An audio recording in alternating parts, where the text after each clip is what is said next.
got a really simple install today. I'm going to replace the stock shocks with some billet ones that are black and aluminum in color. For me, this mod is mostly aesthetic. I'm a pretty light rider at only about 150 pounds, so I don't expect to get too much performance difference out of a new set of shocks. But aesthetically, again, I've never liked the fact that these springs are a bright red while the rest of the bike is a darker red. And if you followed the rest of the videos, I've taken out most of the chrome off the bike in favor of carbon fiber. So having this chrome piece here also kind of stands out. So I ordered this relatively inexpensive set of springs from China or Taiwan. I think it was about $140.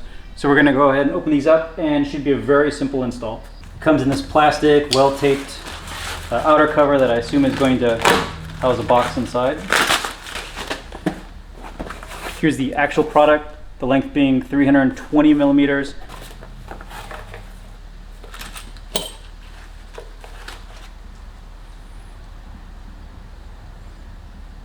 Yeah, so these look really nice. The coils themselves are black. The adjustment ring is aluminum, and the rest of the pieces are anodized black aluminum, but the quality of that, hopefully the camera's picking it up well, looks really nice. Removal are just these two 14 millimeter acorn nuts.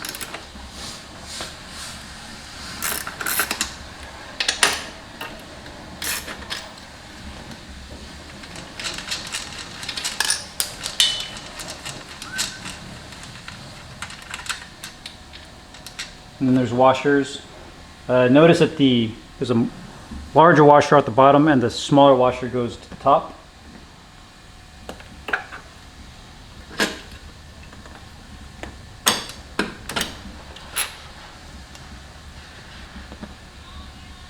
And then there's two of the larger washers that go on the reverse side. And that's off. And actually for this application, it comes with these little collets that go on the inside. So that it's the proper diameter for the shaft that holds the shock.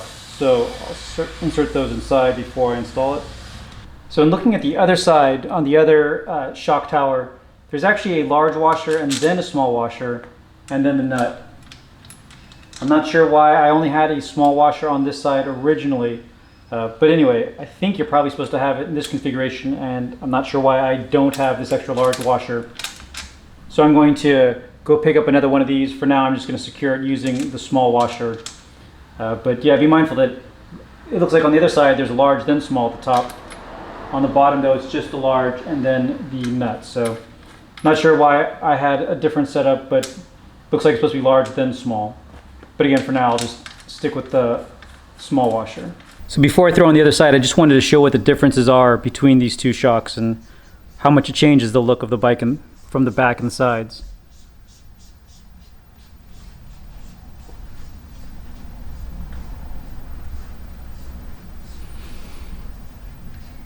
Sorry for the noise in the background. Neighbor's power washing his car. Anyway, on this side, the lower shock tower point didn't have a washer against the frame. I'm not sure which one is misplaced, but you can see here that the shock itself had been rubbing against the frame here. But I'm not sure if I'm just missing washers or if they're just all in the wrong places. All right, so I rewatched my own video to make sure that I didn't mess something up while I was taking them off. But it does seem that I just had the washers in different places on the opposite sides of the bike, and I've never removed the shocks, so I'm going to assume that this was just something that happened during bike assembly, probably at the dealership once they put the bike together. So I do only have a total of 4 washers per side. I was showing earlier that I had the large and small washer on the outside of the top. My assumption, since on the other side it's big washers on the inside, that it's supposed to be big washer on the inside, big washer on the inside, and on the bottom, large washer on the outside, small washer on the outside. I'm going to set it up like that for now, since that evenly distributes the washers at least, and if I find that it's supposed to be different, I'll make that adjustment later.